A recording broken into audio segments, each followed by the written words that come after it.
I'd like to call the meeting to order.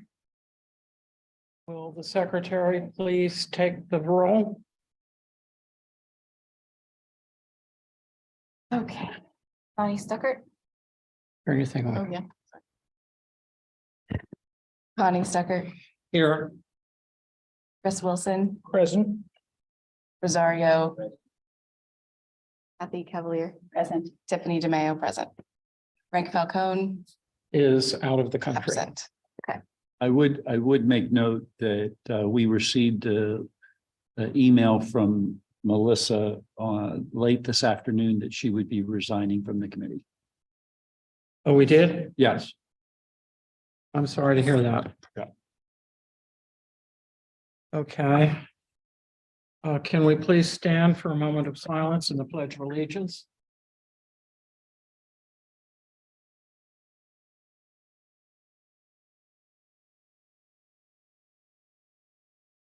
I pledge allegiance to the flag, the United States of America, and to the republic for which it stands, one nation, under God, indivisible, liberty and justice for all.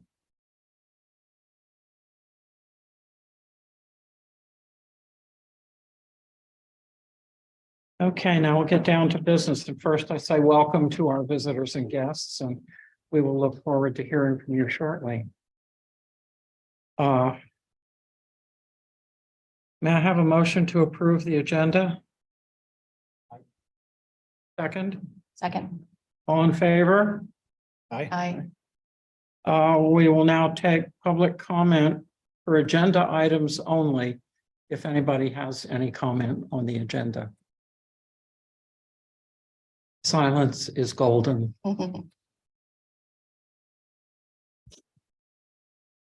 Okay.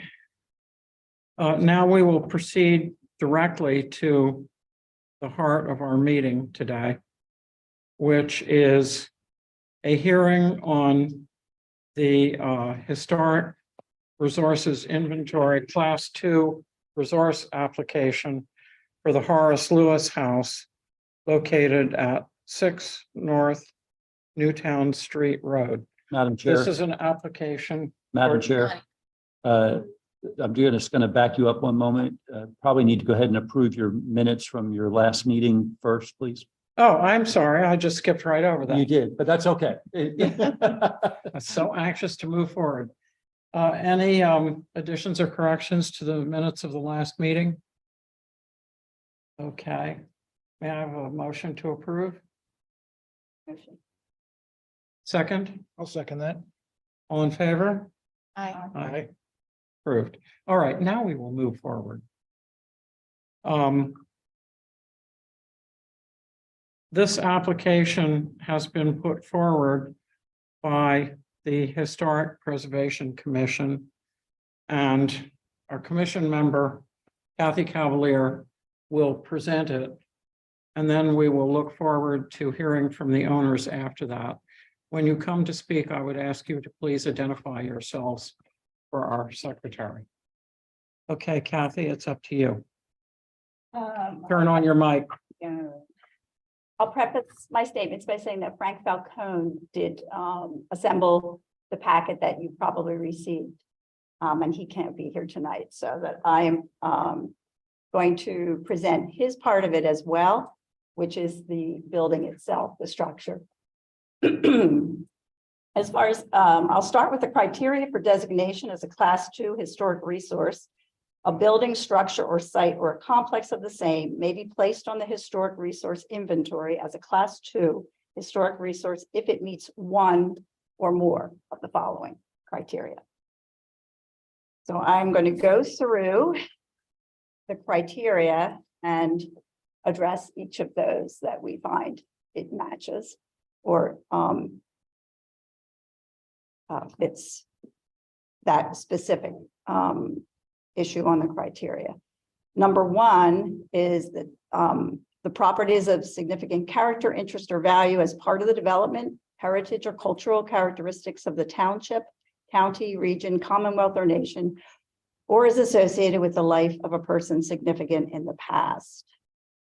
If you break this down, a life of a person significant in the past, one of the many, the Horace Lewis house it was called, but it was a shopkeeper's house, was really the name of that home. And it housed shopkeepers from the 1850s and when the general store was in place as part of the business district of Newtown Square. So one of the owners and person that resided there was Horace Lewis, and he is a descendant of one of the founding families and huge landowner of Newtown Square, the Lewis family. And he resided there at the time for 10 years.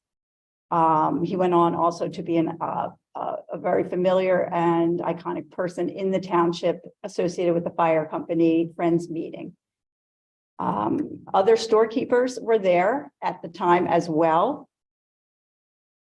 And because it served as the center of Newtown Square's business district, the storekeeper's job, besides manning the store, was to oversee the town, oversee for trouble. They didn't have a fire company until later, of which the Lewises were the preeminent initiators of the firehouse and the fire company. And the first fire chief was Horace's dad, Dilwyn Lewis. And as you know, that was right next to the shopkeeper's home. So that is the significance to our town and the significant life of a person significant in the past. Property is associated with an event of importance to the history of the township, county, region, commonwealth, or nation. Again, it was referred to as the shopkeeper's house. When you read these and it says Commonwealth or nation, that is kind of broad. And of course, we are not saying that Horace Lewis was important to the Commonwealth or the nation. He was important to Newtown Township, to the history of the township, and as his connection with the family. And the shopkeeper's home, being dated to 1850, also is significant for that importance to the history of the township, and serving the homeowners and the shopkeepers through that period of time.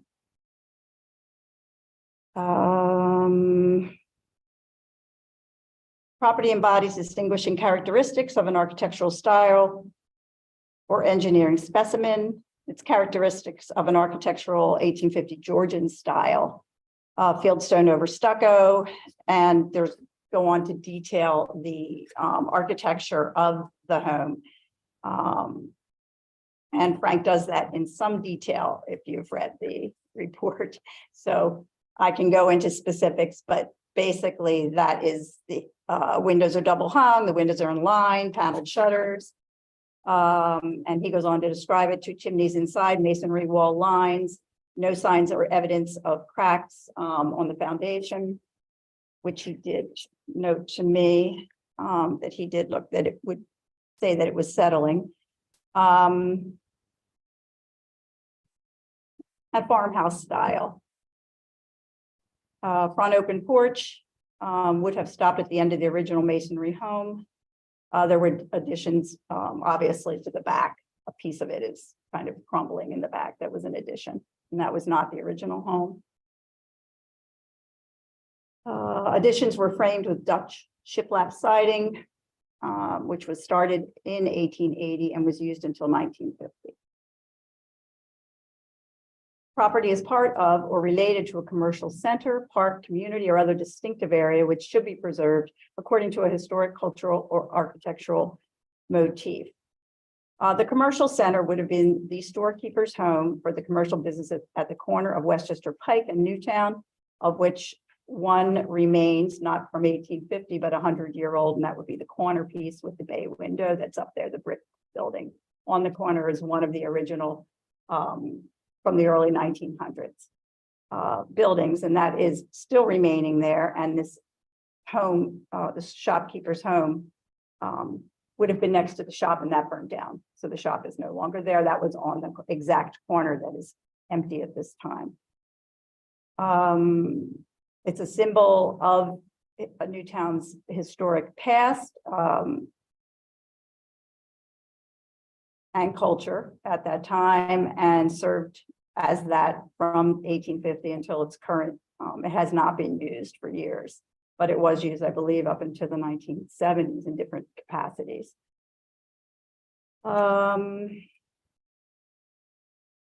And property exemplifies the cultural, political, economic, social, or historical heritage of the community. And again, that follows along with the historic heritage of Newtown Square, the social heritage, the business district being the center of Newtown Square at that time. And that was after the center was down further where the Square Tavern is, moved to Westchester Pike because of Westchester Pike.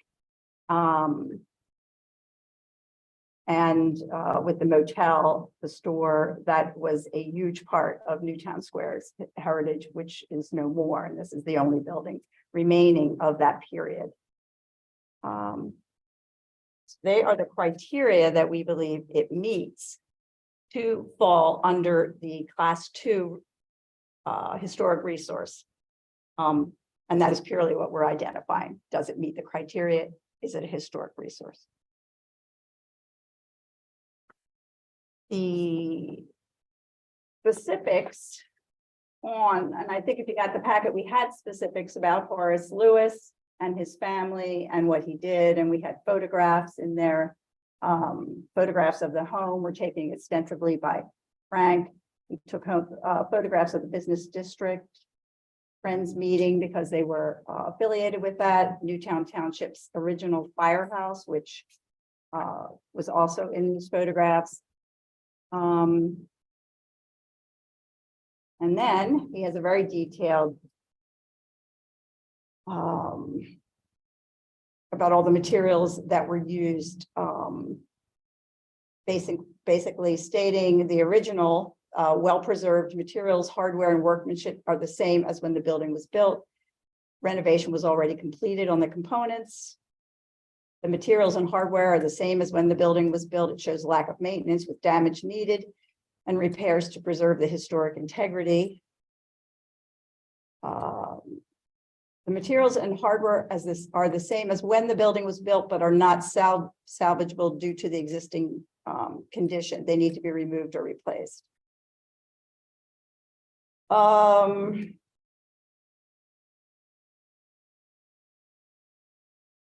original is covered, and I'm trying to ascertain Frank's what he's addressing.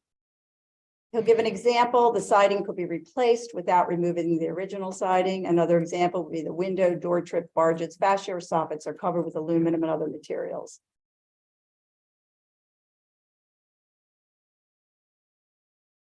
So he goes on to describe basically all the components of the home when he did it. Now, he did an exterior because he could not go in. So he did an extensive exterior in his years of being a building inspector. And so the rest of this we can look at if there's questions on that. But basically, when it meets the criteria, his information on the building and the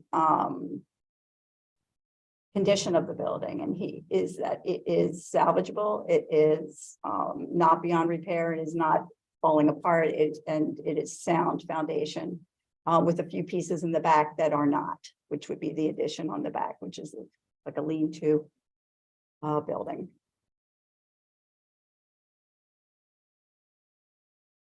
There's original wood floor joists with tongue and groove decking, stucco and German siding, frog entry door, 2-panel with 2 lights with fluted trim, square decorative corners. This would have all been to him original.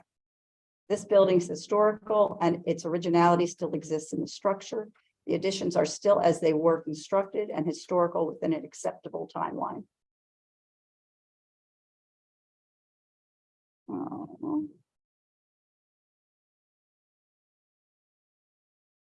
And I think the rest is on the rear addition. And the rear addition is failing, roof is sagging, roof is leaking, and that was an additional piece put on. Needs repairs and extensions to prevent water penetration to the building. But again, these are all parts of the extensive examination he did of the building. Okay, Okay. thank you, Kathy. Mhm. Are all of you planning on speaking, or do you have a representative? Okay, please go ahead and identify yourself and go to the podium. Or the table. Oh, Mhm. okay, We have. just as long as you get microphone. Just please make sure you turn the mic on and if somebody else wants to join you, that's fine. Hello? Can you hear me? Yeah. Okay. Great, I'm glad it works. Good evening. My name is Nicole DeBaton Robinson. Thank you for inviting us to present our perspective on the matter of the Doron building. Before we start, I would like to introduce the individuals who have joined me here tonight. Paul DeBaton, Glenn Gauza, and Karen Conford. First, I would like to say that we understand how powerful words can be and how easily words can be misinterpreted, I apologize, from the intention that they were presented. We have spent a lot of time and resources reviewing all different aspects of the Doron building. We never took this issue lightly, as our goal has always been and will always be for the betterment of our township, which we all care about. We hope that the outcome of this open discussion will be mutually beneficial to all parties. To this end, we mean no disrespect to anyone in this room or in the township by any words in our presentation. We fully recognize your desire to honor the history of our proud township. We hope that with the information we provide you tonight, you too will see that honoring this branch of the Lewis family or honoring Horace himself may be more appropriate than honoring the building. You might also see our presentation may not represent what you have in mind as far as the historic registry. As some of you may or may not know, 2.5 years ago, we came before the township with a demolition permit for this structure, not to rush anything, but found the house to be in disrepair and a liability in the soundness of the structure, not to mention the dangerous proximity to the heavily traveled highway, Route 252. In the past, we had permitted the library to use the building, but soon after we realized that it was just an accident waiting to happen. At that time, we had reached out to John Batista, who asked us to postpone any plans we had for the demolition until your group was formed. Even though we felt that the building has very little historic value as a standing structure, we honored Mr. Batista's request to work with the proposed Historic Preservation Committee, never expecting that you would want to rush this to any historic registry. We hope that tonight we can convince you that there are other buildings way more suitable for the registry. And in that intention, we hope that you will support us in honoring the Lewis family in other ways.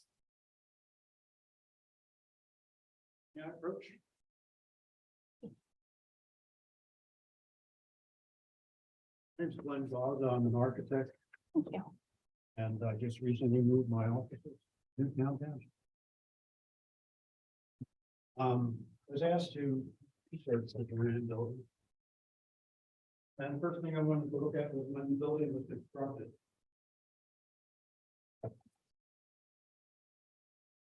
Mr. Garza, if I could, just because you weren't at the mic, would you just give your Repeat name? everything? You don't have to repeat everything, but at least you just your My name and that you're an architect, just so it's on the record, please. My name is Glenn Gauza. I'm a registered architect in Pennsylvania, and my offices are now in Newtown Township. As you know, the building is recorded as being constructed in 1850. I was not able to find the building on any map or atlas before 1897.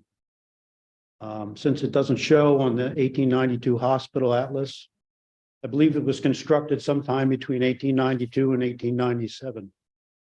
The 1897 atlas indicates that there was a store, a half-frame building, and a barn. And by 1909, the store, the Duran building, and the barn are clearly shown. The commission prepared an inspection of the exterior of the building in November 2022. I agree with the commission's findings with regard to the condition of the exterior. Last week, I was able to get into the building. The stone section appears to be the original structure. It includes a basement, first and second floors, and an attic. Remedial work has been done in the basement to make the building structurally stable. Rotted floor joist ends are supported by 2x4 cripple walls at both the front and back of the basement walls. The span of the first floor has been reduced by the addition of a center steel beam on lally columns. First floor framing in the stone portion consists of random sized joists typical of construction prior to 1900. A stairway connects the first and second floors in the attic. Wire nails were used in the stairway framing. Wire nails were not available until the 1890s. Fireplaces on the north end of the building, first and second floors, have been closed. The flue is now used as a vent for a gas-fired heater in the basement. At the south end, there is no indication of a fireplace on the first floor. The walls bump out on the second floor, but were paneled or drywalled over. The interior is completely drywalled or paneled with modern trims throughout the space. I found that the window and shutter hardware is not remarkable and was used well into the 1940s.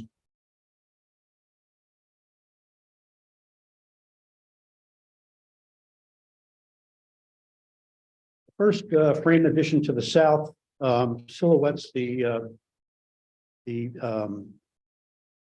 building, the original stone building.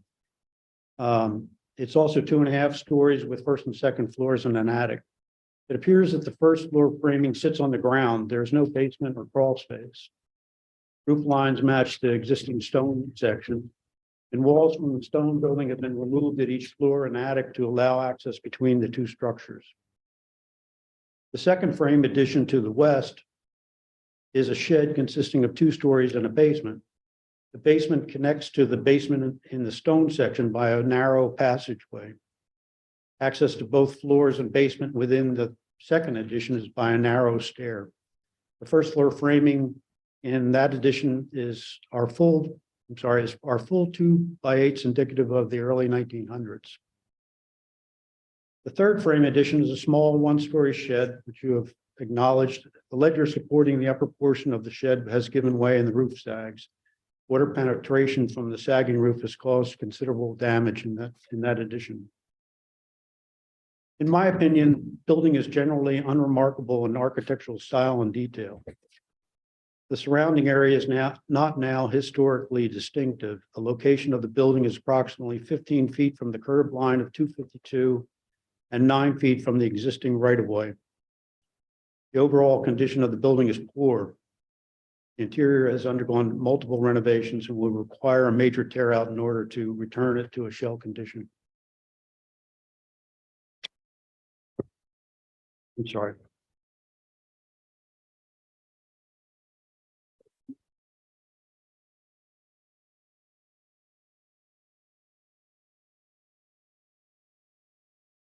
Good evening, everyone. My name is Karen Confer, and I'm here tonight to present some statements about Horace Lewis, the Lewis family, and the information that we pieced together through primary documentation and family history, and to present the criteria that you used for the form that was submitted for the Class 2 resource. In your Class 2 resource, you stated that this property, known as the Horace Lewis House, was built in 1850 and was home to Dilwyn Lewis, descendant of William Lewis. William Lewis was a prominent landowner, resident, and one of Newtown's founding fathers. Dilwyn founded and was the first president of the Newtown Square Fire Company, and as was his son Horace. Horace owned a grocery store on the corner of Route 252 and Route 3 and was a prominent businessman. This home is structurally sound and was listed on the Historic Site Survey by the Delaware County Historic Commission. Okay, so through primary documentation, we found some information, some which you may already know and some which you may not. In 1906, Dilwyn Lewis, who is Horace's father, purchased the property, including the store, later known as H.M. Lewis and Brother. We do not have any documented proof that Dilwyn ever resided in the Doran building, but know that he lived on a farm in Marple and in a home that he purchased on Goshen Road. Although he owned this property, there are no primary documents that ever place him as a resident at this location. Horace Lewis lived in the Doran building for approximately 10 years from 1910 to 1920, which you had previously stated. Horace did live with his mother-in-law after the death of his first wife, Lady, in 1910, but we do not have primary documents that place him in the home prior to that. In 1919, Horace took out a mortgage for $3,000 to build a house on property he owned across the street on Westchester Pike. In 1920, Horace and his second wife, Elizabeth, moved across the street to what is now 3720 Westchester Pike, the house of which is still standing but remodeled. Leidy's mother, Horace's mother-in-law, moved to Berwyn with other family members. Horace and Elizabeth remained in the house known as 3720 Westchester Pike until approximately 1940, when he and his wife removed to their parents' house, estate actually, in Newtown Square. Horace Lewis lived on Westchester Pike for a total of 20 years, doubling the amount of time that he would have resided in the Doran building. Horace Lewis ran the general store H.M. Lewis and Brother with his brother, Dilwyn Hunter Lewis, for 25 years from 1906 to 1931. This was not the first store in the township and is no longer extant. Horace only operated the store until his father's death. Horace's father, Dilwyn Lewis, bought the store and house for his sons. The sons sold the store and house upon their father's death. Sons Dilwyn Hunter and Horace Milton, along with their mother Annie, inherited the farm upon the death of their father. Horace was never a single owner of the store or home. His father held the deed until his death in 1931, and although the store was there for many years, we do not have store records that prove how successful the store actually was. There were other stores in the area, including some in the immediate vicinity. Horace, Hunter, and Annie granted the property to Edgar W. Powell in 1932 for $1 and other valuable consideration, as per the deed dated 15 March 1932. Horace Lewis, Hunter, and Annie only owned the property for 1 year, as previously stated.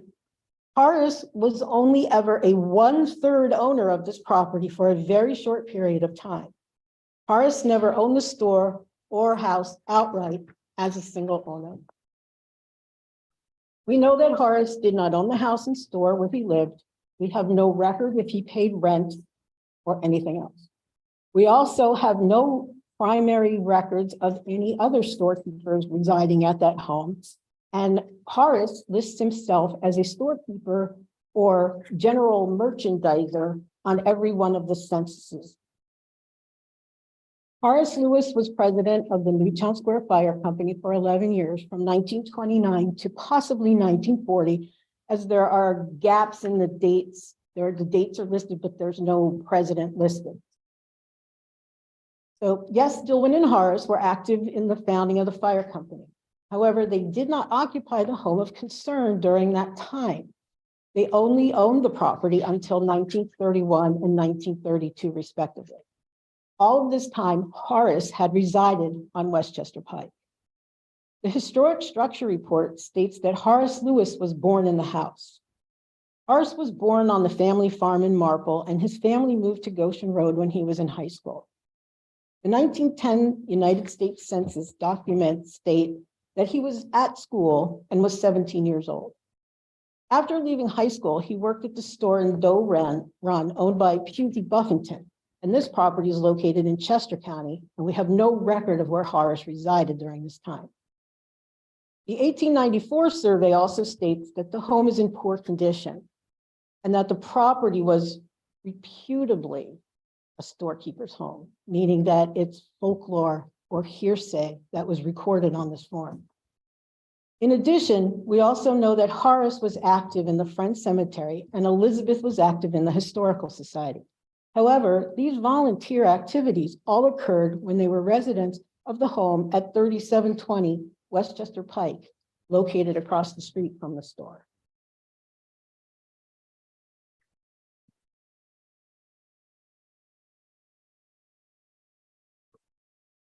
In closing, we hope that you will take under consideration the facts that we presented here tonight concerning our knowledge of the Doron building.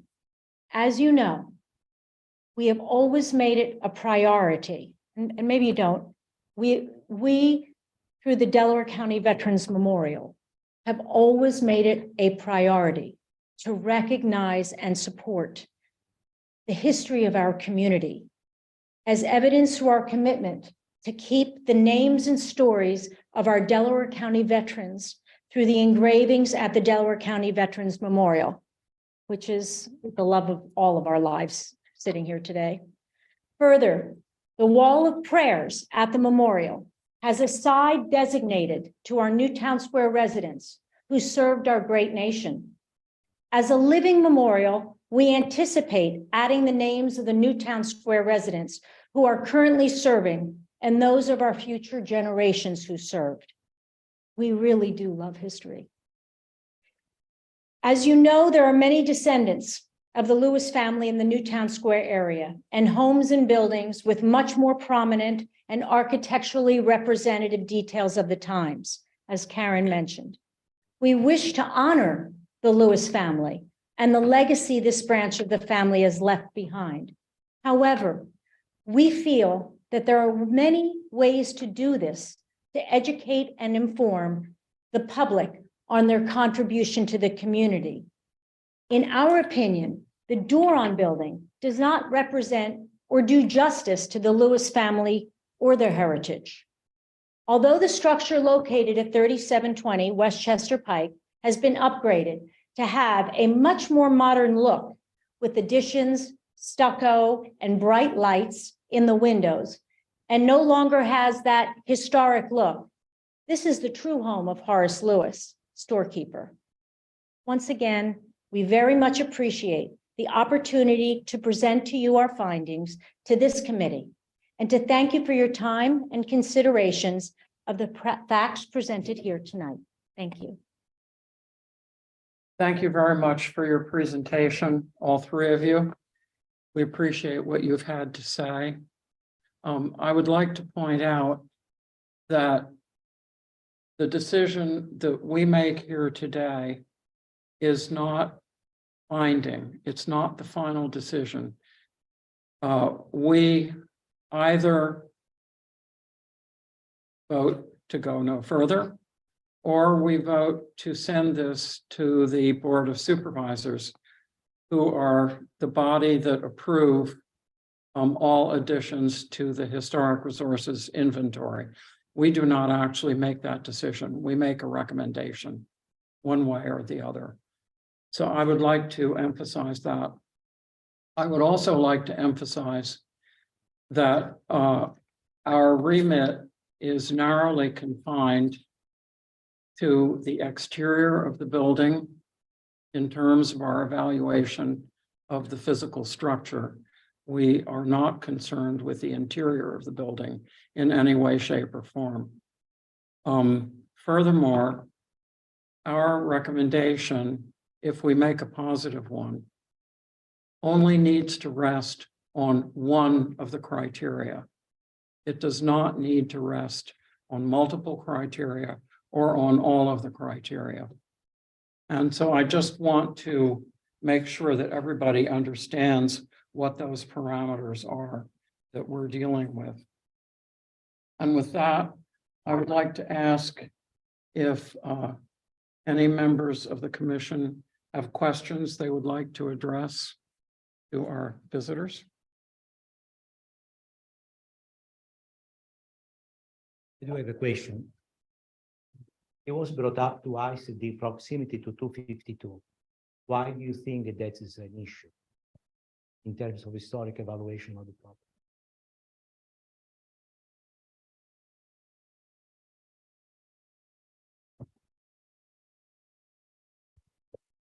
I think it's an issue. You actually just turned it off. Right away is so close to the building. Yeah. I think it's an issue because the right of way is so close to the building, and if Newtown Street Road is ever widened, it's going to be even closer to the building. We experienced the same thing in the front of their current block when they widened Route 3, and there used to be angled parking into the shops. Now it's all parallel parking, and we were lucky to work that out. But that's one problem. The other problem we're actually very concerned about is people coming down 252 going south. I'm sorry, 252 going south and just stopping in front of the building. And maybe getting parking and getting out. There's now a little plaque there that draws people's attention. So that's the reason. Do you find that proximity to the roadway to be unusual for buildings of this age? Or is it very common that they were built very close to? I think if you look at some of the paintings and photographs of the building, it's always been very close to the property. That doesn't mean it's safe. No, but it does. I guess the question is if that's the only instance. We have several instances of buildings which are much closer to a roadway than that building. Even if you go down on Goshen Road in Whitehorse, which is all an historical district, you have a building which are really almost at the corner of a crossway, which is very busy most time of the day. And you believe it's closer to the road than that? Oh, absolutely. It's encroaching on the right of the way for sure. My sense of it is that it's further back, but be that as it may. And the other question I had, how long do you think a person of relevance has to be associated with a building for leaving an imprint on the historic significance of the building? I'm sorry, say again. How long? It's been said that Mr. Lewis. Lived there just for 10 years. Do you want to put a limit of time or duration for associating somebody who is relevant to the history of a town, of the history of the United States with a building has to stay there for 20 years, 30 years, 50 years? I think the point is that his father owned the property the entire time he was there for the 10 years that he was there. And you have designated it to be the Horace Lewis house. So you've chosen to do, to make it 10 years as the limit. I think we tried to show through Karen's testimony that it's the relationship of Horace Lewis to this house is really kind of insignificant. And I just wanted to comment on that as well, because I am aware of the history of the Lewis family, and that name was given at a time when it was preferred to call it the storekeeper or the shopkeeper's house. And that is how the Historical Society generally refers to it. And I know that that's what the name says on there, but after the research that was done, we realized there was different periods and many different people and many different shopkeepers that lived there through the period of time. So that, and it was confusing about that because that was on the plaque as well. And I won't argue the point, but as Karen pointed out, there's no record of who those other shopkeepers were. No, there isn't. Yeah. Who else? I have a question. I'm fairly new to this. And so I'm not as familiar with some of the background and history of this as some of the rest of you are. But I do understand that you have been turned down once already for a demolition permit on this building. Is that correct? No? I don't believe we were turned down. We were asked not to Not to go forward with it. not to go forward. I understand. Thank you for clarifying that for me. If you end up being made a class 2 on the historic inventory, which might create some challenges for your future plans for this building.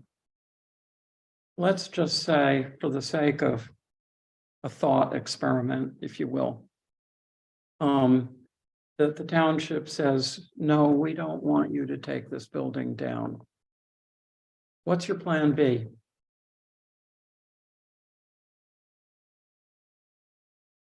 Good. So I'm Paul DeBaton. I'm Nicole's brother and Claude's son.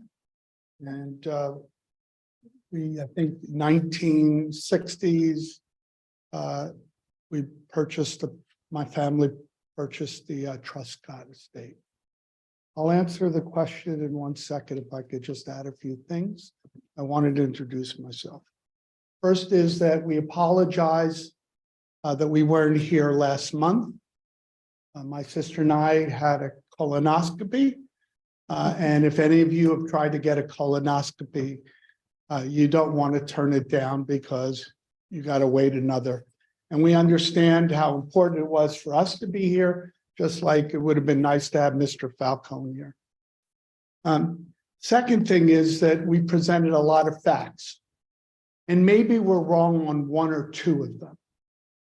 And if that's the case, it's because the facts were very, very general, and we spent many an evening, a day, a weekend trying to be as familiar as we could, because we recognized that it must be difficult for you to hear us ask you not to put us on the registry, because we're the first. And you have created a board so that you can get on with it. And here we are asking you to say, in a way, there are many other buildings. In fact, if you choose just one of the many variables that you brought up, aren't you opening a tremendously difficult precedent? Because then any building could have it. Newtown Square, since the day I remember my 13th birthday party in the Truscott estate, has many extraordinary individuals. There's a reason why you have a rich history. There's a reason why this is not only called a first-class community, but it's an extraordinary community with a terrific reputation. And that doesn't happen by accident. That happens by many outstanding people. And so the question, the challenge you have, just as Mr. Scalia mentioned, how long is it where that house isn't, if I can paraphrase, part of this person's history? That's a great question. But there are so many extraordinary people that have a historic influence to create the history that you have in this township, that we think there are many betters. So I just ask that you consider it. We chose not to demo the building and go through with the application for demolition because Mr. Batista asked us to, and because whether it is in Newtown Square, us helping water to come through it and helping a lot of residents, or holding off a private sewer on the benefit of Echo Valley or Florida Park, or whether it's inviting many township events and charities on our property. As my sister said, we are part of this community, and I heard her use that word, us, as in collaborative many times in her presentation. And so I ask you to consider, despite the fact that we're first and you want to get onto it, consider the possibility, as Karen said, is that there are many, if this is important for you, if we want to honor the Lewis name, although I recognize, Kathy, that you're saying that it's the shopkeeper's house, but there are many other ways besides keeping this house, which is close. And those cars go by it at a fast pace. And it could take one blink of the eye with all, to influence or impact the house in a negative way. It has to be hard for you to hear us asking you to put us aside and maybe next month start with the next one. And so as Connie speaks and says, well, understand that we are only an advisory group, but your voice is important to us. It is important to us. Your collective wisdom, your intentions to value and honor the past is important. That's why my family did the Veterans Memorial, for no other reason but to say that we value the histories.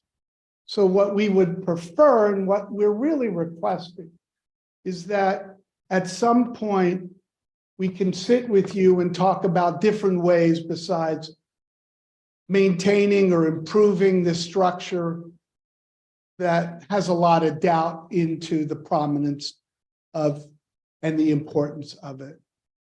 With no disrespect to Mr. Falcone.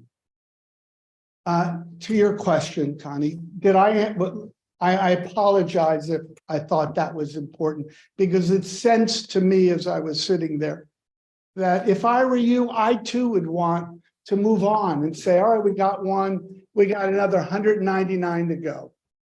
Why delay it? Can I address that just? Yes, please. Yeah. I should probably make that clear that when we were discussing the inventory and the historic resources, we look at what's in peril first.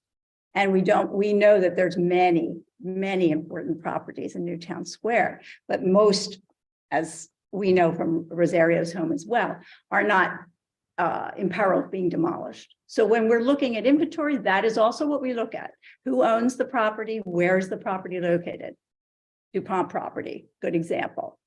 The Ellis Preserve, good example. If you can get in there and you find out, hey, this is what's going to go down, what properties are there and in peril, where these other people are they're protecting their properties. They want to keep those properties. So it's not only who's so important, it's also which properties are at risk of coming down, and maybe we address those first. Kathy, that makes, and I'm glad you brought that up, because that makes a tremendous amount. But we waited 2.5 years out of respect to not only the historic value of the importance of history in our community, but also out of respect to those that are dedicating their time to be able to start this mission of salvaging. If you were to ask us to hold off for another year, a year and a half, I would stand and with my sisters, okay, because if you're concerned, we got to get ahead of them. I could have done this 2.5 years ago. We wouldn't have had a board. We never thought that we'd be before you first, let alone 100th, because as we've shown, or at least we believe, if you're looking for one of the 6 variables or so you brought up, my goodness, the precedent you're creating for questions. Can I clarify one thing to this issue? Sure. The variables or the criteria that is being used is not made by this board, are the Pennsylvania Museum Commission criteria. So it's not that we are picking and choosing the criteria, just what it's mandated by the Pennsylvania Commission Museum once a board like this is established within a township for preservation. Rosario, I hope that you could share with us if you vote to add this to historic 2.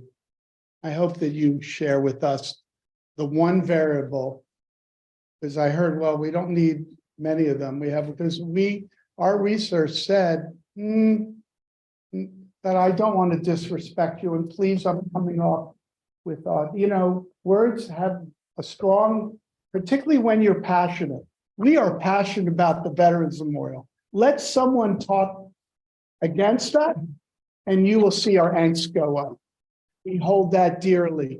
I empathetically understand that you have made a decision to put your time and what makes the passion that we feel on the Veterans Memorial any different than the passion you have on the history.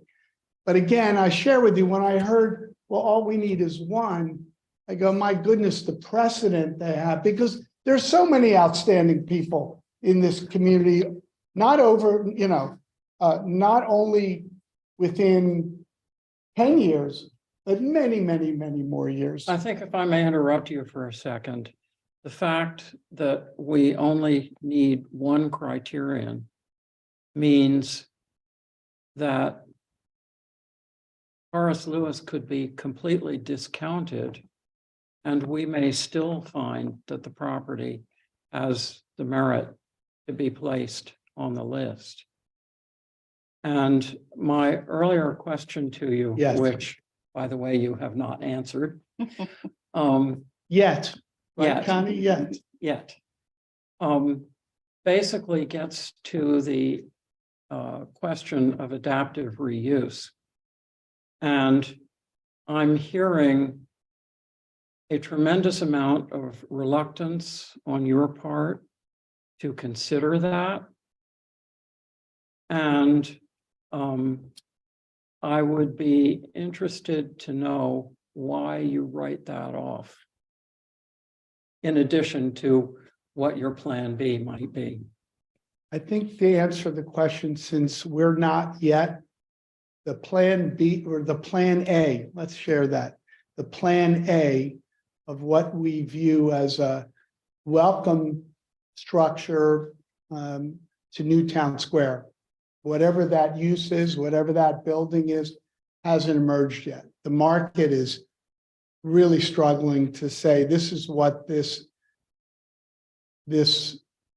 invitation to Newtown Square wants.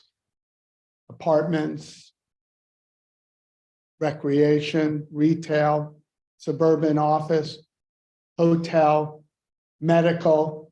So you don't have a plan A for the property at the moment? We have a vision of plan A, but we don't, but the use hasn't, the market isn't stating what it needs to be right now. And hence, if you were to ask us, hey, can we push this off? Can we push this off? I will promise to give you notice when plan A comes about. And so we can talk about it then if you so believe that that makes sense. Again, in the meantime, Kathy, we're not rushing to tear the building down. If that is the reason why we're here today, first, I give you my word. I would ask a couple minutes to talk to my team and my sister, because if it would make you feel comfortable, that this doesn't, if this is why we're number one, and maybe you have more time to see if there are other ways of honoring the family, the building, the location. There are a lot of trucks that go by that. That thing's taken, you're right up against it. But I hope I answered your question. We have ideas, but there isn't, in this market, you don't build on speculation. But we recognize that we're a family, Connie. My legacy, my family's legacy, my father's legacy is here amongst other communities. We are not a company that is solely on ROI. We are not a company that has other investors or Wall Street a part of it or JV. we are here because this is our family legacy. We take that very seriously. So the last thing we want to do is to destroy something impromptu, impulsively, without the respect that we can give to those people that want to influence the way this house will be. Hence, we respected that enough to say, let's hold off on this. We So- held off on 2.5 Can I years. just ask what you mean by hold off on this? I mean, I don't know that we've exactly specified, but if we make the recommendation to the board for that property to be designated as a class 2, and let's say the board approves it, all that is saying is if you do in the future decide that you do want to make modifications, demolish the building, it just means, hey, can we have another conversation about that before that permit gets approved? It's not saying you're not going to be allowed to do that.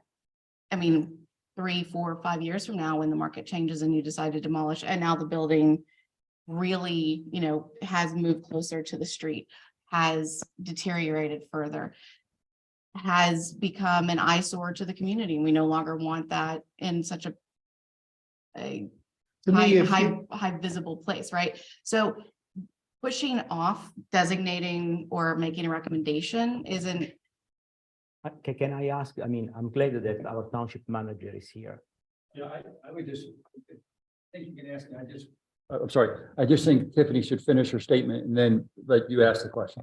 Yeah, the point of this is to say, we do want to have a further conversation. We do want to recognize the historic nature and importance of the building. We do want to be a part of the conversation in the future. We're not a commission to stop you from demolishing. We're a commission to have a conversation about potential reuse or other ways to honor the building should it be necessary to demolish it, right? That's the point of this. So pushing it off would be to say, we're never going to reevaluate this conversation because there would be no point to push it off. To add to that, Yes, what you said makes a lot of sense. There are a lot of great people in this township, a lot of great history. What there isn't is a ton of really old buildings. This building, does it just look old? Is it really old? Probably both. But what it is it's a very noticeable, well-positioned example of something that just does not exist a lot in this township. So many of the buildings of similar age have already been lost. So we want to at least consider that. that's the. I wanna clarify one thing else. I'm a new member to this committee, and I'm glad that our township manager is here. This commission is called to establish whether the building is historic or not, like class 5 or class 2, whatever it is. We don't have, the whole thing, I think that's an improper question to ask us to decide. We are called to decide whether the building has the features and characteristics to be named as a class 2 building. I don't understand what you mean holding or delaying this. The building came up for discussion, and we have to express an opinion whether, based on those criteria that we are given, whether it can fit class 2 or not. The delaying of stuff, or whatever you are asking for, whether the building becomes a safety issue to the road, that's something for the township managers, not for us. Well, I want to be clear that, and I think Tiffany was getting at this, that the whole idea of having a building on particularly for the class 2, is to give the opportunity for you as a group to make recommendations to whoever is moving forward with the request for destruction or something that would potentially destroy the history that you deem to make, once it hits class 2, potentially to destroy that, to weigh in and give alternative uses or give potentially, I think as Tiffany alluded to, was the concept of alternative ways of, protecting or maybe recognizing that. So it may be that you would say, what really has value here is, and I'm making something up, is the windows or the whatever, and you may say, if you could somehow add that into the next architecture to do that, then you would want that done. I'm not saying that's what the case is in this house. I'm just saying it as a potential. So that's the piece that becomes the question. Once the board votes on it, and let's say the board were to approve this as a class 2, then the way the ordinance is written, any permit that was for destruction would come here. There's what we call that 30-day waiting period, where the Board of Supervisors, you have an opportunity to come back, make suggestions. They have to then go before the Board of Supervisors. The Board of Supervisors then has the final say of whether the destruction or the demolition permit would be issued. So I want to be clear that it doesn't go back to me. I don't even weigh in on it necessarily at all. So that's one of the things. It would go before the Board of Supervisors at that time. Thank you for explaining that. But in this stage here now, just have to establish whether it fits the criteria Yes. for being in +2. That's all.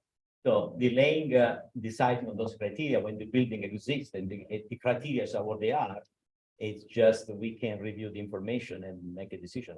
That's all. Could I ask my sister to I come just want to, speak? Yeah. may I? Yeah. I mean, I'm listening to everybody and I just want to respectfully ask that you gave us the opportunity by sending us your information of Mr. Falcone's findings. We spent a lot of time between Glenn and Karen. They did a lot of research on this house, and a lot of that information respectfully conflicts with what was in that report. So all that I ask when you make your determination is that you look at what they did, because they did spend hours upon hours. And there are, whether it be one thing or 10 things that match or don't match, I just ask that you respect the time and the effort that they put into looking at the facts of what they found and what they presented to you. So that is what I'm asking of you, because Karen's very much of a historian in many ways, and Glenn's an architect and knows a lot of architectural history. And so I just hope it's not a yes, no vote. It's not obviously this is your commission. I'm not telling you how to do it. I'm just asking that you take the time to review what was presented to you before you make your decision. So thank you very much. And I'll just add to that, I'm sorry, Lisa Rudolph, who's a descendant of the Lewises, has the entire history as you presented, which I do have, and it's in a packet. So we were aware, I was definitely aware of all that history. I'm the president of the historic. So I did ask and interview one of the family members. She's the granddaughter of Horace. So she sent me a detailed history, which explained all that. So we did know the Marple property. We knew how long he lived there, the family, where he built his house. That's all part of our history. And so I can share this and you guys can read through it. So we knew that going in, but thank you. Okay, thank you. Okay, well, thank you very much. Does anybody on the commission have any further questions for the debatants? Okay. Does anyone want to make any further comments about this? Nope. Okay. Well, then, we do need to make a decision as to whether we're going to forward this to the supervisors with a recommendation for a class 2 nomination or not. Would someone like to make a motion? I'll motion. Okay, you want to state your motion? I motion that we You need to put words to it for our secretary. recommend placing the Horace Lewis house as a class 2 resource into the ordinance, Newtown Square as a preservation ordinance. So that's your motion. Yes. For a second. I'll second that.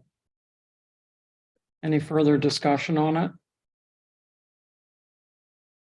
We can vote it up or we can vote it down. Okay, well then I'll call the question.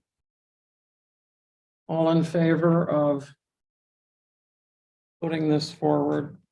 Do you want to restate the motion? Did you get it down? Yeah. Kathy Cavalier makes the motion to recommend nominating the Horace Lewis House for class 2 status. And it's been seconded. Any further discussion? Okay, all in favor? Aye. Aye. Aye. Opposed? Okay, well, we are going to make that recommendation to the Board of Supervisors. And you will again have a chance at that time to state your position. I think. Yeah, that- so what I would say is the board has not necessarily decided what order and how it will take these and as they come from the committee, whether they'll do them one by one or whether they'll wait till several. So I will let the board know what the decision of the Historic Commission is. And then I will make sure that you are notified, actually, very similarly, like you were notified here, you'll be notified when the board is going to hear it. It actually then does become a zoning here, more like the zoning hearing. This is more informal. There'll actually be it's a zoning map amendment. And so that'll be handled in that way. So you'll be notified ahead of time, have opportunity to come in and present similarly like you did tonight or any other information you find out or you choose to present at that time before the Board of Supervisors. And it would not be until the board acts that it actually becomes a class 2. Okay. Okay, Thank you so much. thank you for coming.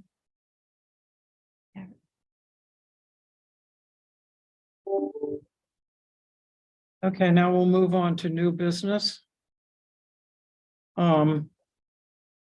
And Stephen, I guess this is where we ask you to give us some information, update on our funds for 2023. Yeah, I look back, it looks like the board had approved 5,000. I think you had asked for 7,500, but the board approved 5,000. Okay, well, that's one of the things we needed to know. So that's where we are. At this point, we've not had to do anything for advertising or anything other than we just sent out some letters related to this one. We will move forward with, when the board says they're ready, we'll do some advertising, but I don't know what that will be at this point. The board may wait until you have 2, of these that you're doing. Like, I don't know how the board wants to handle these. So I will present that you have come up with one, and then the board will give me direction of how they want to handle it. Can you give us some idea of what advertising costs look like? Yeah, it really depends on the how much language we have to put in. No, but do they charge by the word or by the line or? By the dot. No, I'm sorry. By the Usually I think it's usually by the line but like to give you an idea, the average zoning advertisement for the zoning hearing board ranges anywhere from, I think the cheapest one I've seen is about 200. The most expensive one I've seen, I think, is about 12. And it usually the ones that are 12 involve more than one case. And that's Long columns. of print. long columns of print. I have to work with Rich to find out, Rich Sikora, the solicitor, to find out how much we have to actually put in the ad for this, because it's a map adjustment. It's not a full ordinance adjustment, so I need to find out exactly what kind of definition, what kind of things we have to put out. And then we have to notify all the property owners around it. So we're working through that. This will be a kind of a new, this is just a little bit different than some of the other things that we do. But I would estimate somewhere between $200 to $400 on a typical ad. So the advertisement, just for clarification, would be to let the community know there's going to be a conversation about changing the zone of a particular property? Correct. Okay. So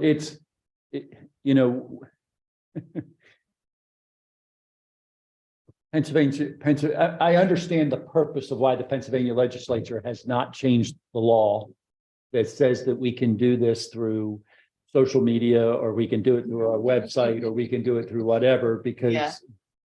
the ads in the paper is what pays for us to Sure. continue to have those news kind of things. Right. So, and our notices, I will just tell you, we have a fairly large budget that we spend on notices that go out. And so for meetings and things like that. So, but when you start doing a ordinance change, there is specific language, and a map change is a similar type of thing. You have to have specific language in it that there's enough that the person has an idea of what it is that's actually happening. And so, and it has to go into the circulation. What I don't know, typically ordinance changes oftentimes require two advertisements because it's a zoning ordinance change. I don't know if the map requires two, and I need to verify that. Okay. Now, how did zoning? So if a house is in a residential district, remains as the zoning is changing. So what's happening with this in that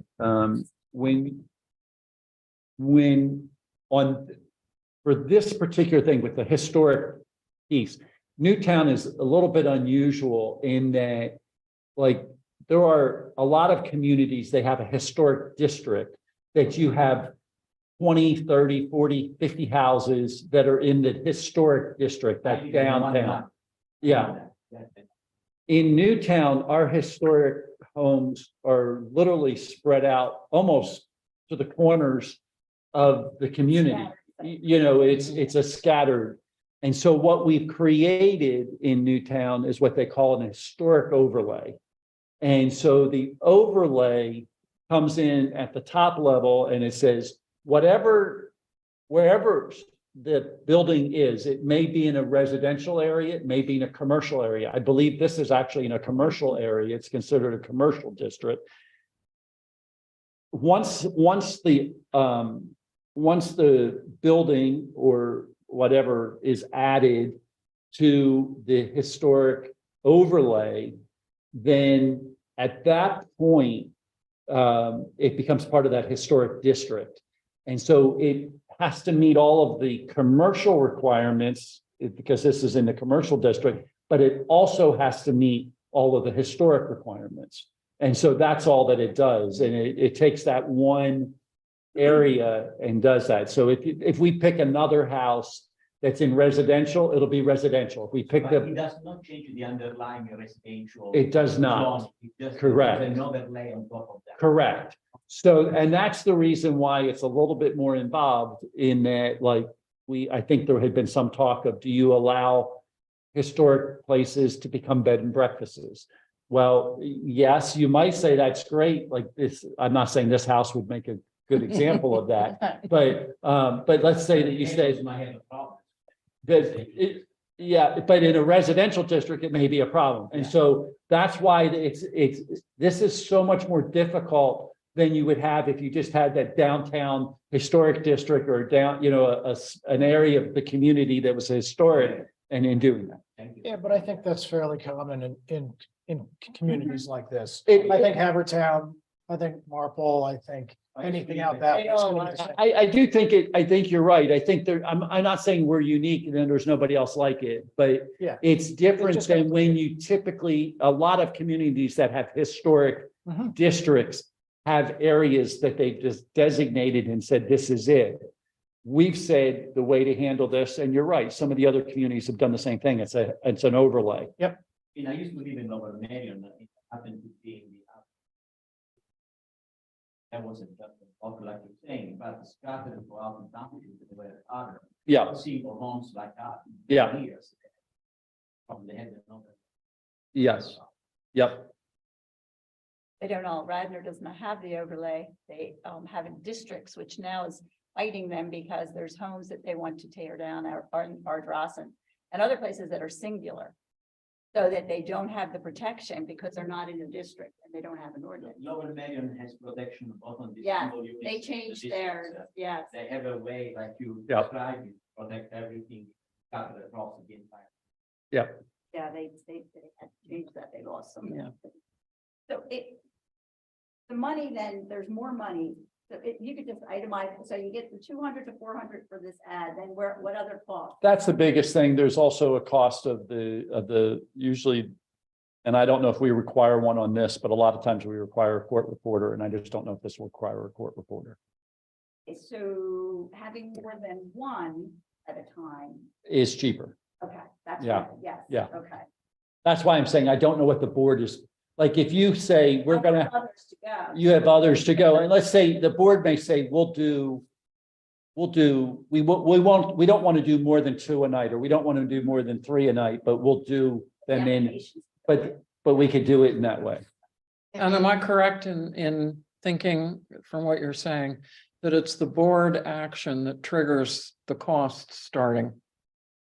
As I understand it, as I further understand it, when I think I first told you, I might have led you wrong, thinking that this was also considered a hearing. This is not. Okay. So there was no cost that was necessarily done here, other than it was suggested that we notify the neighbors. And so we did take that cost on and notify the neighbors that whatever it would be when it became a zoning level, we wanted to make sure that we notified the neighbors. We've rewritten the letter a little bit for this group than what we will have when we do the official notice before it goes to the board. So we could theoretically do one in April and one in May and one in June and push them all to the board at the same time. And the board would probably consider taking action on more than one in one night. Yep. And I don't know that for sure. I But will it's- actually it's present possible. them on the 10th when they meet again, and I will say that you all have met and done this, and they're recommending this come. And then I will ask their direction of how they want to handle. Do they want to wait until there's more? Or do they want to go ahead and handle this one? And then, I don't know until I see the way they want to do it. But they have, the way the ordinance is written, they have latitude in how they do it. Where they don't have latitude is when it comes back to once they're on, the clock starts ticking for you and for the board in making decisions. But there's a little bit more latitude in this. The applications can file. Yeah, the applications can be filed. Okay. Any further questions on the budget? Okay, then let's move on to the next item, which is discussion and possible action regarding the historic building workshop hosted by the Delaware County Planning Department. I think everybody should have gotten some information about this. Hopefully you did. Not ringing a bell to me. I only sent it to you. Oh, you only sent it to me. I'm sorry. Oops. We're not crazy. Why don't you tell us now? I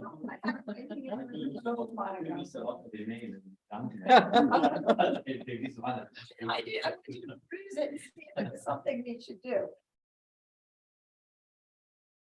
So, historic buildings workshop.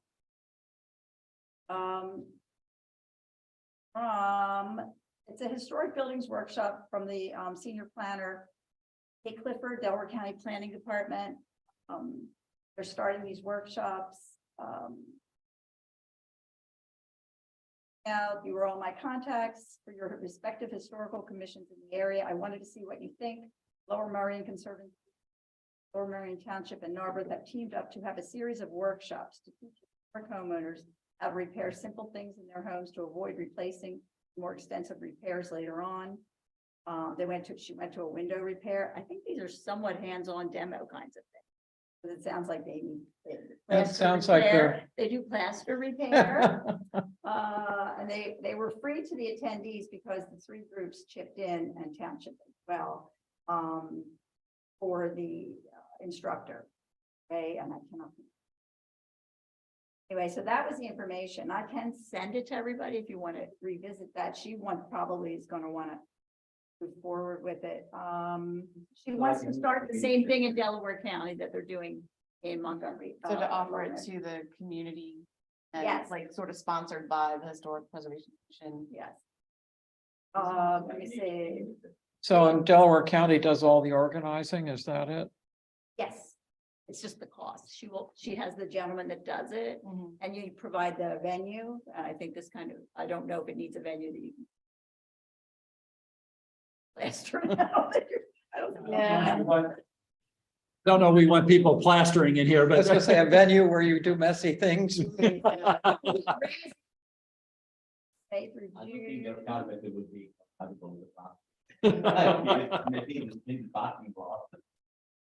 No, there possibly- Is there another meeting after us, by the way? There is You have a. staff. Oops, 7. yeah, because you've got people gathering out there, so. Yeah, no, it's only 6. So Okay, so maybe, you want to add that to the agenda for Yeah. next time? let's, Yeah. because I don't think it's a big rush. Okay. Yeah, yes, put it on for next I time. think one of the things that you want to find out is, like, what are they really looking for? Are they looking for you to be a sponsor? And if they're looking for you to be a sponsor, what would be the financial commitment on your I part? think charge Well, $300.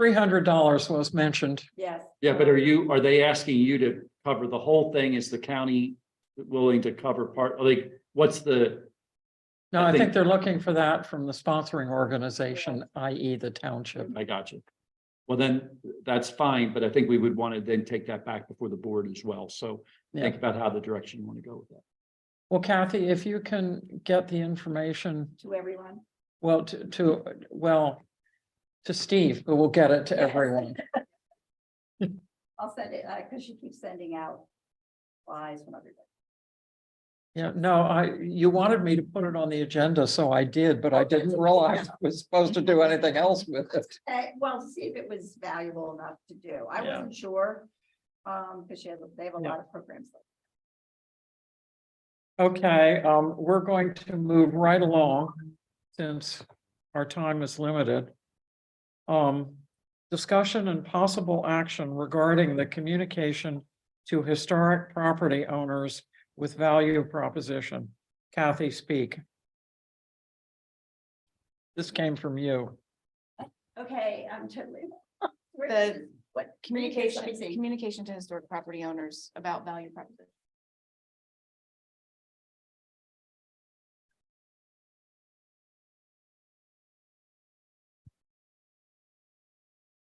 We were talking last week about making it one of I'm our totally goals lost. that we would talk about maybe establishing a commission throughout the year who's going to be looking into what value propositions we could provide as an incentive for homeowners. We're To talking about apply. incentives? Yeah, okay, I don't know. I'm not using value proposition. I don't know what that is. Okay. Sorry. Okay. You mean incentives for homeowners to want to put their properties into the ordinance? Okay, so I did look into quite a few of those. Incentives, Steve had mentioned the bed and breakfast, local tax breaks, and that would be property because it wants to be a township. Lot averaging, which is basically you protect your property, you get something in return. You put another building that maybe doesn't fit the zoning. So there's a list of different types of things, reduce zoning fees, or waive some zoning fees and permit fees. So those were the things that I met with the county to Did meet with the county. just what's her name? Beverly Barnes of the Heritage. Yes, she gives me, I guess she's the planning commission as well, but the Heritage, the historical. So did the county indicate that they thought we could give tax break to property owners that had Property historic? tax break, yeah. I think our solicitor would disagree with that. I I'm just saying, I don't, It's a really big one.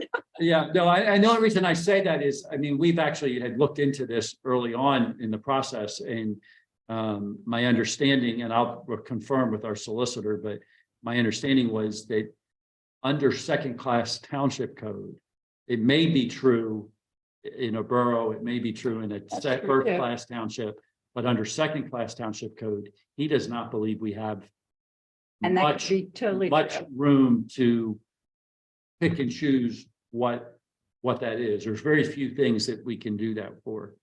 So, If but there, I will have it, I will check with him. if there were viable benefits beyond the, good feeling of preserving a property, I, as a historic owner, would love to hear them.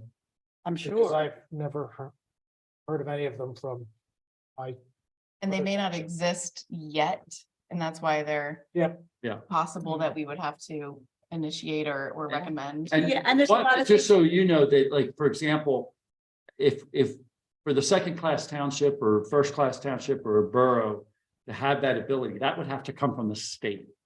Like, that's not something that the Board of Supervisors can do unless the state passes a law that says that the municipality has the ability to give a tax credit or some kind of reduction based on some being, for example, historic value or some, it's pretty limited in what we can do in those ways. And so that's why I just want, when you said that, I just was like, just want to make sure Right. where that, if Credits- the county's saying that, I just want to know where they got that from.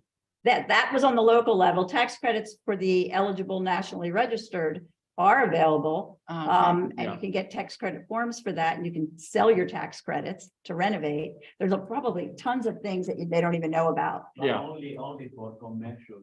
not Yes. residential primary residence. You are residing on the homes like me. really nice. But you're not on the national register It yet. doesn't matter. It doesn't make a You difference. Don't get any federal assistance. Okay. You can sell an easement.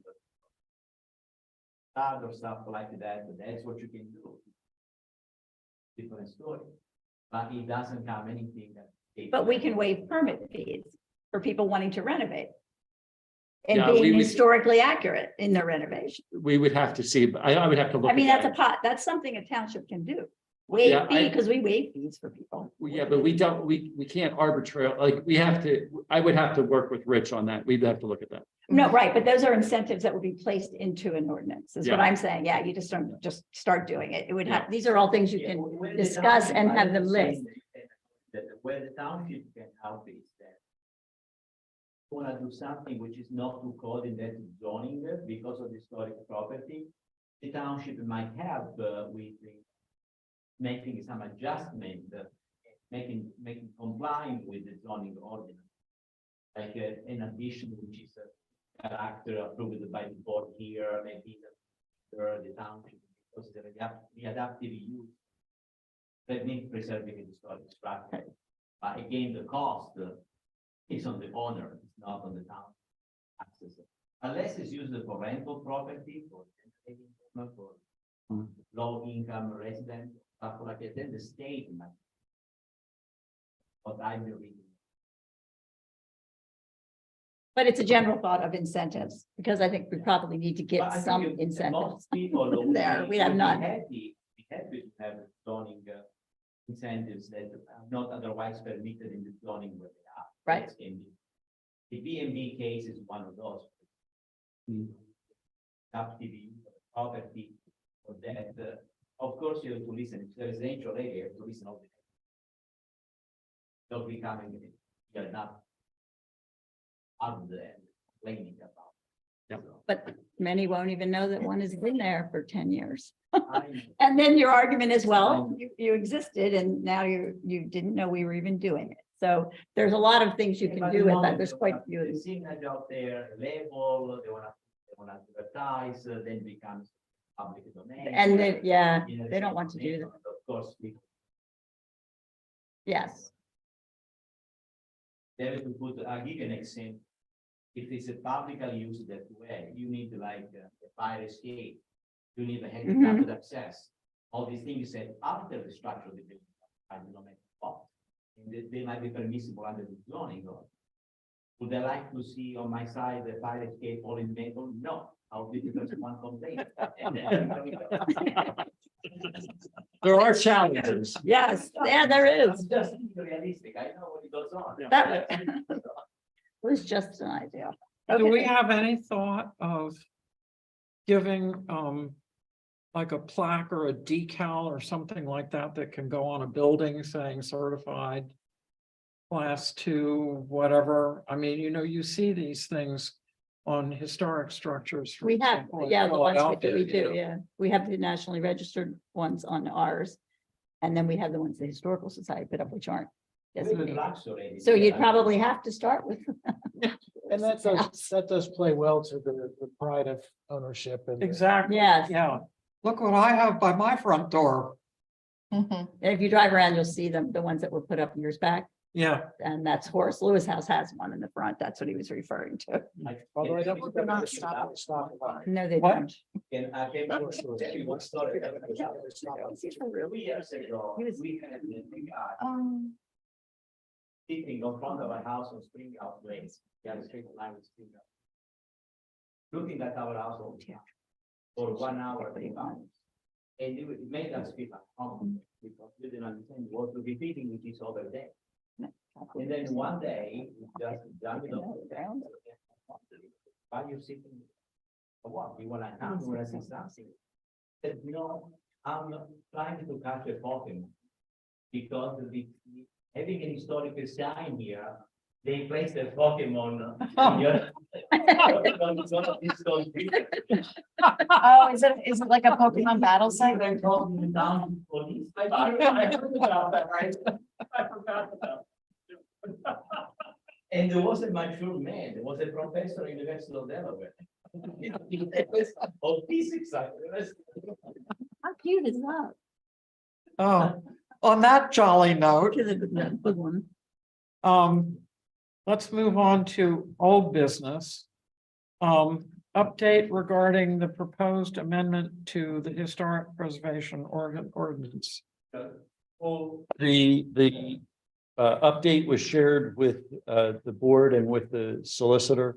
They've asked the solicitor to review it. It's under his review at this time. So it's still pending. Yeah, it's going to be pending. I suspect that he's going to come back with some possible revision. He's a little concerned about the language, and so my guess is we'll come back with some kind of revision. I just don't know what yet. Do we have any sense of the timing on this? I do not. I can only tell you that there's about 7 things before it, so I know that the shade tree ordinance is before it, and the shade tree ordinance has been before him for about almost a year now. So I'm not saying it's going to take a year. I'm just saying that that's where we are. Okay. Moving right along. Update on the Lissitor Farmhouse change of use application, which has been tabled for us. I guess it's the board acted on it. No, the board did not. So they pulled off of the board as well. They intend to be back before you probably at this is March, the April meeting, and then go before the board. The board asked that they go before you prior to going before the board. Oh, okay. So it's still under consideration. They're It's- just tweaking it or. What they wanted to have, they know what they want to do, but they wanted to have a rendering so that you could see what they were trying to accomplish versus just know, because they are going to have to my understanding, they are going to have to put like a ramp in order to Right, get to make it into, handicap to make it accessible. handicap accessible. They are going to have to widen the door. And so they wanted to give you a rendering of what they were going to do to be able to do that. Okay, that works. We have no public comment, fortunately. Items to the next agenda, I think those are pretty well. We added, We said we're gonna look at 8.2, the discussion of possible action regarding the historic building workshop. Right, So we're gonna talk about that at the next one. okay. And we may have some other agenda items that come up between now and then. We may have some properties to add. I'll definitely, we'll have the James Price House, but I'll Yeah. have that done. That's And going for we'll sale have- again. Will we have the Lissitor one next meeting then? I suspect that you're going to have 9.2 on your agenda next, I mean, it's driven by the applicant, not by us, so I would anticipate it's going to be before you, but Well, we have some time yet before the agenda needs to be nailed down. yes, so- exactly. No, more of what I look like for what I'm looking at here. If there's something, yes, that comes off of this agenda that you want for sure on the next one, that's fine. But also if there's like as a group and you say, we want to talk about this at the next meeting, just as long as you all agree, then we make sure we get it on the agenda. Yeah. Okay. A motion to adjourn? Second, all in favor? Aye. Aye. Opposed? There's always one in every crowd. Right. That's this meeting. That's Right. Okay, I declare the